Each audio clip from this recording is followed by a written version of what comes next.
Hi Pisces, welcome to Higher Source Tarot for a tarot reading for all Pisces, Sun, Moon, Rising, and Venus. Thanks to everybody for all the support. I send you love and appreciation every day. I think of you on a daily basis. And if you are new here, welcome to you. I post new readings on Friday, then again on Monday. So if a reading doesn't resonate, come back in a couple of days. You can watch a new reading. Fridays are always a general reading. Mondays are something different every week. So it could be a detailed Celtic cross or a love reading or even a law of attraction tarot card reading. So if you like tarot and you like the channel, I'd love to invite you to subscribe to Higher Source Tarot. All right, what advice do you have for Pisces? Sun, Moon, Rising, and Venus. What does Pisces need to know, please? For the best and highest good of all concerned with Pisces. Messages for Pisces, please. Okay. All right, we'll start here with the tarot, and then we'll have the angel answers.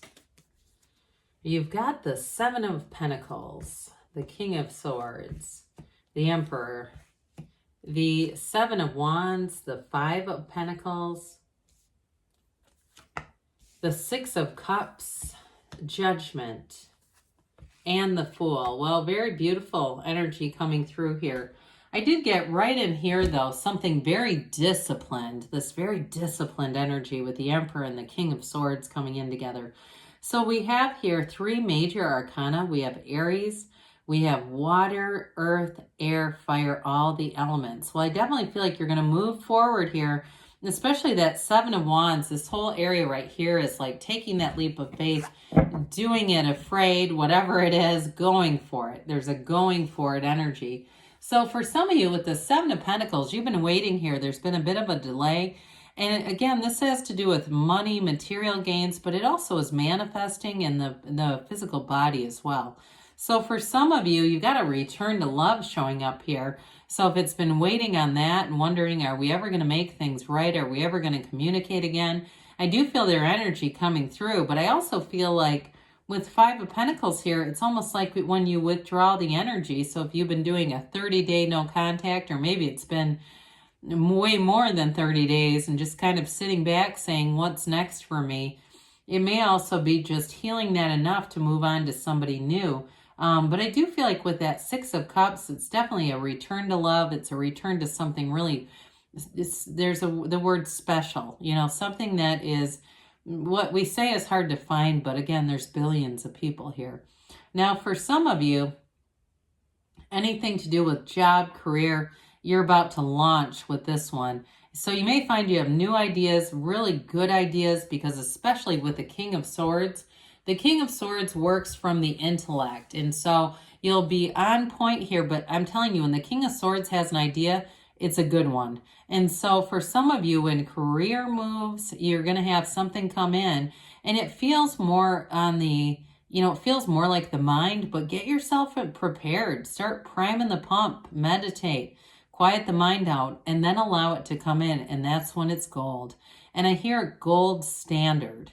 The phrase gold standard keeps coming in. So if you're creating something new, again, it may be that gold standard. Or if you're looking for something new for your career, your work, there's some kind of information that you need. Again, whatever it is that you bring in, it's going to be that gold standard, they keep saying. Now, you have to understand the King of Swords is nobility. So this is a very highly honorable card. It's direct communication. There's no second guessing. So those of you too, if you have something to heal in a relationship, I do feel like the energy is going to be very clean, clear, and the conversation is going to be very direct. There's no gaslighting. There's no playing games here. The King of Swords would never gaslight anyone. It would be way beneath him. And it would not even make any sense to the King of Swords to play mind games with somebody. It would be a waste of his time. So I do feel like, because he can be a little arrogant. But it is ultimately the truth coming out. There's boldness, the truth, clarity, wisdom showing up here. So the Emperor comes in and talk about bringing the discipline, bringing adherence to rules.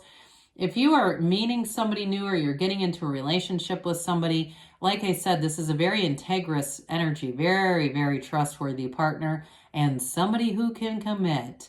And so I do feel like with this, you've got the Archangel Gabriel, which brings in the creativity. You have the freedom and the courage of the Fool. With that stability of the Emperor, it's fabulous energy. And so as you take that leap of faith, I feel like it's in some ways a sure thing. That's what they're saying. This is a sure thing. And it's being divinely guided. Because with the Archangel Gabriel, too, you bring in love, support, like I said, creative solutions to things. So you've got a nice balance with the Emperor and that King of Swords, with the energy of Judgment and the Fool going on there. So with the Emperor, too, you have to notice he's got this tiny little waterfall. It comes from the card of his Empress, and it really starts in the energy of the High Priestess. So even though it's a very much about mental stability, order, clarity, I hear the phrase God, good orderly direction, it's connected to that. It's connected to source. So it's not just all in the mind. But I also want you to look at him. He's the creator of the universe, the architect of the universe. He sits in this throne, so very stable, but he holds that staff that's made of gold because there's money coming in. He's, in terms of a wealthy card, this is wealth coming in. It's, again, having that ability to be a leader. Now, in terms of a partner, too, though, like we talked about, it's somebody who's very committed, and I do feel like somewhat protective. He's the father of the tarot. So it will be somebody who's protective of the relationship and protective of you, Pisces. So it might be a very different energy than yours. I think about him with his Empress, and they are a bit of opposites attract, but there might be something about your energy that's, you know, somewhat free, charismatic energy, that's in loving energy, that's very attractive to this person. So the Seven of Wands has things moving forward. There's no turning back now. He doesn't care about what's behind him. He's pushing forward. His eye is on the prize. Sevens are about successful conclusions. So with the Seven of Wands, it can be a bit of force manifesting. So be careful with that, because we don't ever, you know, we can get things to happen. We can manipulate and make things happen, but they're not sustainable. However, I will say you do have the two sevens. So especially with work-related issues, with the Seven of Pentacles and the Seven of Wands, you get the good idea, you go for it, and the money comes in. So it's definitely, these two together are very dynamic. I'd certainly prefer this over the Seven of Cups or Seven of Swords being thrown in this mix, because it really is about taking action, making things happen, but getting a reward out of it, seeing revenue, seeing an outcome. So with the Five of Pentacles here, five's the simplest way to say it. They're change cards. But this one is not so much about what you're leaving as what are you going towards. You do have this partner here, so they're trying to tell you you're never alone. Take that leap of faith, move forward. If it's changing a job, it's going to be an improvement. If it's, again, changing something with relationships or getting involved after you've been hurt before, do it anyway. This card represents knock and the door will open. Ask and it is given. One of the biggest shortfalls we have is that we just don't ask. The universe is an abundant place. There's someone for everyone. There's enough money here. There is no lack. The lack comes from our own beliefs and awareness. So with the Six of Cups, I mentioned before, this can be a return to love. I think what's most important about this in the reading is it is a return to trust. It's a return to really feeling loved and being able to give and receive love without any strings attached, without any prior hang-ups, without anything, you know, holding you back from this.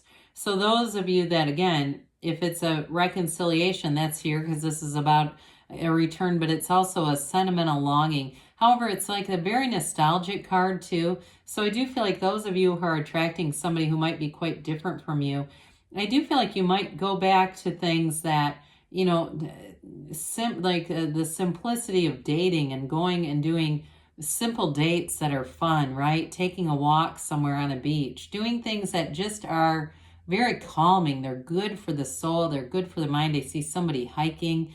You know, it's that kind of stuff where you get back out into nature, you get out and do stuff like we used to, right? You know, and even see somebody on bikes. It's just fun, and it really brings the relationship together. Well, Judgment is a card of self-mastery. It's a wonderful energy, very mature energy. You are being released from any restrictions. There's liberation here.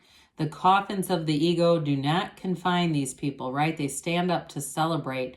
So again, anything that is, you've got maybe a little bit of trepidation about, they just keep saying, go for it. Don't let yourself be boxed in or confined by anything. Anybody else's ideas for you. You've got a beautifully creative mind and an artistic eye and flair for details.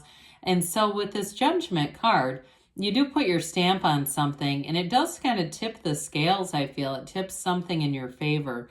But it's also, too, a realization. It gives you a new perspective. So those of you that are healing old wounds from a relationship, you're going to gain new perspective, and it's going to be freedom. That's really what it is. It sets you free from being tied up to anything from the past that just didn't seem to set right. So if there's somebody in your past that you'd avoid if you saw them in public, I do feel like that energy is going to be healed.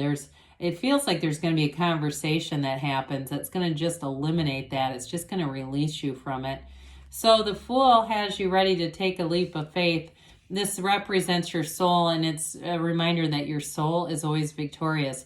There is a transition coming. So again, you're going to be making a change. It feels work-related for some, but others, I do feel a relationship coming on.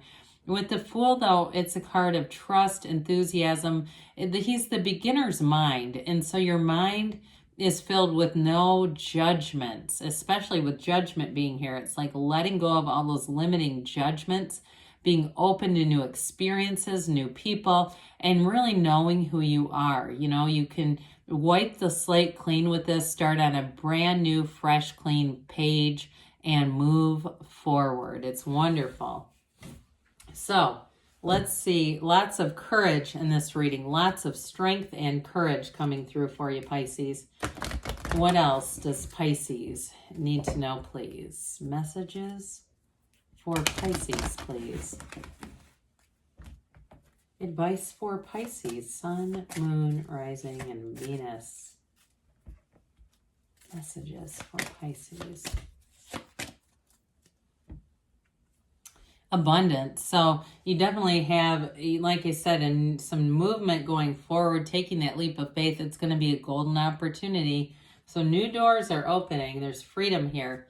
Let go and let it flow. Let go and let the universe take action. So great. I love these angel cards for you. They give you a yes. So good things are on the way for you, Pisces. I love you, and I'll be back again soon.